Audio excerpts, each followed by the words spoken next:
I woke up in the middle of the night to what I thought was my name being called. When I turned on the light, I saw that my boyfriend wasn't in bed with me, so I went to check on him, and that's when I saw it. There was a man sitting in the corner of our bedroom, and he would unstop staring at me. And then he started coming closer and closer, and I had to do something that I never thought I would have to do. It was about 3 a.m., and I was awoken from my sleep by a voice that I could have sworn was my name. But I don't live with anyone other than my boyfriend, Michael. I checked on him, and he was laying right next to me fast asleep. I tried to go back to sleep, but his side of the bed was cold, and there was a draft coming from somewhere. It was obviously quite cold outside because the heating had kicked in, and the room was freezing. I got up out of bed, pulled the covers all the way up to my chin, and shuffled over to the window. I closed the window and locked it shut for good measure, because I always found it weird when the window was open at night. Then I went back to bed and snuggled under the covers trying to get warm again. I must have only just got back into bed because I was awoken again, this time by a noise that sounded like footsteps. Now, I'm not going to lie. I'm not the best when it comes to noises in the night. Even if it is just my house settling, I freak out every single time. And so I quickly turned on the bedside lamp and yelled at whoever was up there to show themselves. I knew that it was probably just my cat, Pumpkin, who likes to walk across the wooden floorboards in the attic above our bedroom. But still, I was half expecting to see a shadowy figure standing at the end of my bed. After I realized that it was just the cat making noise, I tried to go back to sleep. This time I turned on the big overhead light. I do not know why I did this, because we have a very old house, and the light makes no difference whatsoever, but I did. As I lay in bed trying to ignore the fact that it was now completely light in my bedroom, I heard a noise come from the closet. I sat bolt upright in bed and waited to hear what was going on. Then I heard the sound of the closet door slowly opening. I screamed and threw the covers off of me before jumping out of bed. My eyes were fixated on the closet door as I watched it slowly open wider and wider until I saw the creepiest thing I have ever seen in my entire life. Sitting in the corner of my bedroom was a man. He was sitting on the floor with his legs crossed and his eyes closed. His arms were resting peacefully on top of his knees. But the worst part was his face.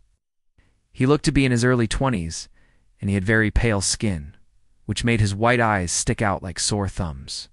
To make things even more creepy, his eyeballs were wide open, yet his eyelids remained closed. It was like a blobby, milky substance had replaced his irises and pupils. He continued to sit in silence, staring directly at me. As I stood frozen to the spot in shock, the man got up from the floor and started walking towards me. I began to panic and took a step back. And that's when I noticed his mouth. It was filled with long, sharp teeth. I didn't think that they were real. Surely if he had actual fangs, I would have noticed, right? But something about them just didn't sit right with me. As he came closer, I could see that his skin was really pale, and it seemed to be stretched tight over his bones. I could see every vein and artery beneath his skin, which was starting to freak me out a little bit. I tried to scream, but my voice wouldn't come out. I couldn't move, I couldn't speak, and I was seriously considering running away from home.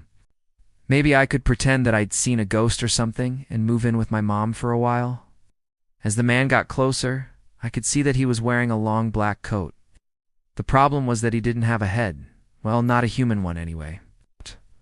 What looked like a large tumor was in place where his head should be. It kind of looked like one of those alien things from the Predator movies, you know? The ones that they knock their prey unconscious with. I think he might have used that thing to knock me out too, because I suddenly felt really dizzy, so I decided to run. I ran out of the bedroom and down the hallway, past the living room, and straight out of the front door. I didn't care where I was going, just that I needed to get away from that monster.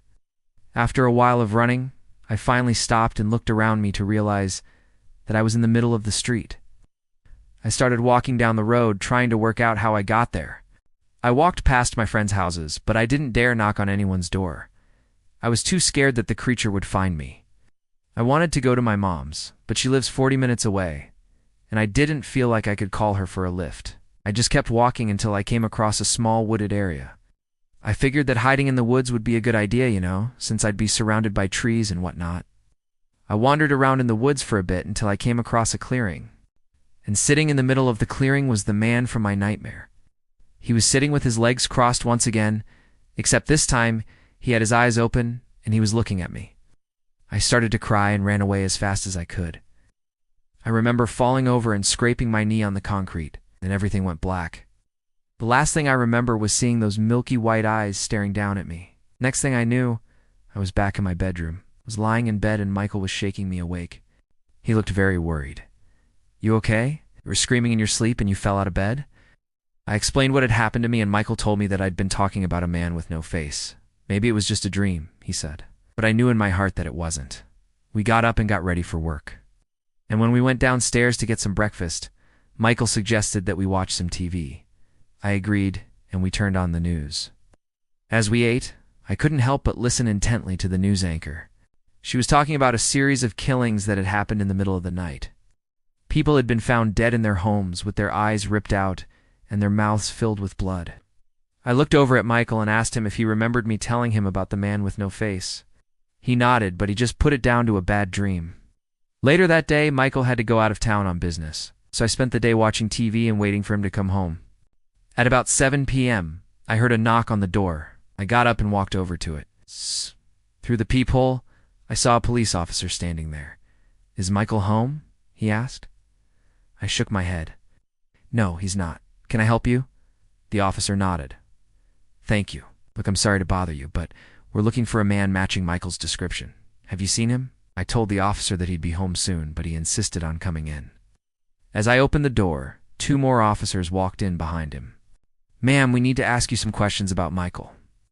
I knew in my gut that Michael was in trouble.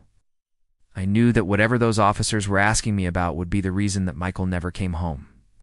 They asked me if I'd seen anything suspicious, or if I knew anything about Michael's business dealings. I told them that I didn't know anything, and they ended up arresting me for questioning. I didn't struggle or resist because I knew that I had nothing to worry about. When Michael got home, he would explain everything to the officers. Then they would let me go. Right? Wrong. They charged me with aiding and abetting and sent me to jail for a month. Apparently, Michael was involved in some serious crime stuff, and he'd been arrested for money laundering and tax evasion. And guess who was his inside man? That's right, it was me. But I swear I had no idea. I could have done without that month in jail.